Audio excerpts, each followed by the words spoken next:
Hi parents and teachers, this is Dr. Leslie Blevins from EnildaClinic.com, and today we are talking about the book Teach Your Child to Read in 100 Easy Lessons. Let's get started. So I love this book. I actually read a research article on it, which I will find later, and I will link into the description of this video, which reviews not only the evidence behind helping children to read using this book, but also a couple of other programs that are pretty well known.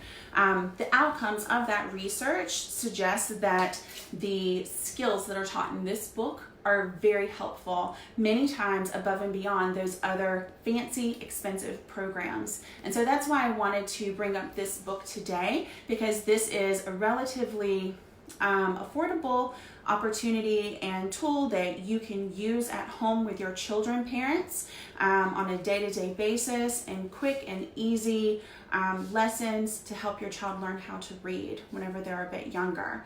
And so we're talking about the age ranges of about 4 to 9 or 10, whenever children are really learning how to be fluent with their phonics skills and learning how to map those sounds of language onto the written alphabet in order to read with accuracy and fluency, so that as they're getting older, they're learning how to get meaning from what they're reading, okay, which is reading comprehension.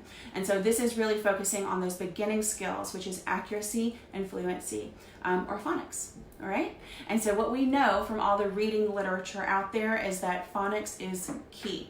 Okay, so this book does a great job with all of those research-based skills that we really want our kids to know. There's a couple of points in this book that I really want to point out that I think are really awesome.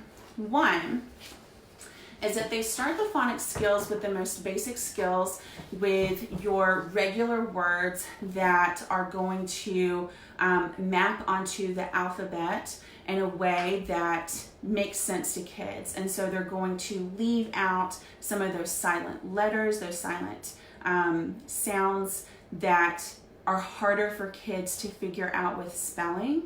And then as the book goes on and you do more and more lessons, more and more complexity is added in.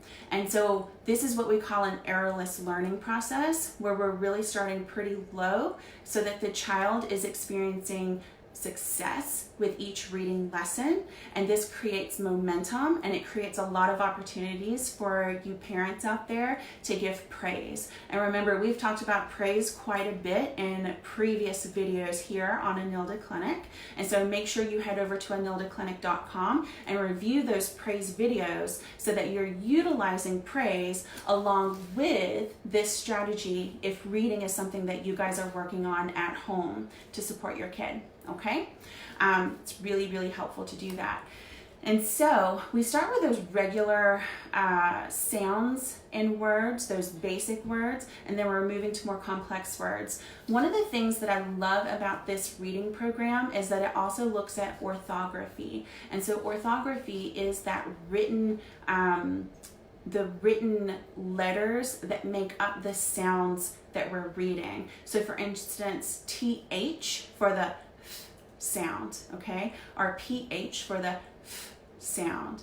And so what we see here in the book is that it uses a different type of alphabet. And so I'm going to show you up close. You can see that it has the line over the E to represent the E sound, and then the A is very small to represent that it's a silent A. So whenever the child reads the word read, they're actually getting a lot of visual indicators for how to sound out these different sounds across these letters. And so it's actually helping them to match these sounds, the phonics, to the orthography or the visual alphabet in our language. You also notice that it has more visuals down here. For instance, the direction that we read in. And so this is awesome for beginning learners because there's so many cues that really help them to understand how to do reading. Now this is at the beginning of the book. As we move further down the book, they start to get more and more complex reading. So they start to get passages, and what you'll start to notice is that the alphabet, the orthographic alphabet, starts to become more and more regular. So this is a great example here where the alphabet is starting to look like what we're typically seeing in just regular passages in books that we typically present to children in school or at home that we ask them to read. And so a lot of those visual indicators become more and more muted as children are getting used to how the letter combinations function with the sounds of language. Okay, so I think this is a great book. My book here says that it's $22. I'm pretty sure I got it on Amazon, but I think that you can just Google it and find it at probably a variety of different retailers. And I'm sure that there are even used copies too. The lessons shouldn't take you too long, maybe about 15 to 20 minutes a day. And so this is a nice little activity that you can add to your nighttime routine. If you guys do like to do reading as a family, then maybe try this out as a reading opportunity if you do have a younger child that you want to develop some reading fluency with. Okay, so keep in mind that this video is educational only. If you have specific concerns for your child regarding reading, please reach out to your child's teacher, to their pediatrician, or to their school psychologist and get specialized supports for them. Okay, you can always learn more about my services, about psychology, child behavior, and parenting supports at enildaclinic.com. Thank you so much for listening, and I will see you next time.